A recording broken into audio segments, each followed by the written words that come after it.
Hey everyone, welcome back to our channel, and in this video we are going to see how you can change the Facebook page name. So I'll go to the settings and just scroll down, and from here on the left corner you will click on the page details, and from here I'll click on settings and go to the page setup option and click on view the name and click on edit. Now I can simply change the name to whatever I wish. I want to change it to, let's say, upskill-edu. Make sure that the page name doesn't exist already, otherwise it will not add this.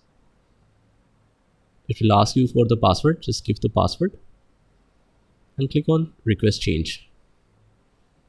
Now it might not be there, so let's click on edit. It's already changed, but it's not showing right now.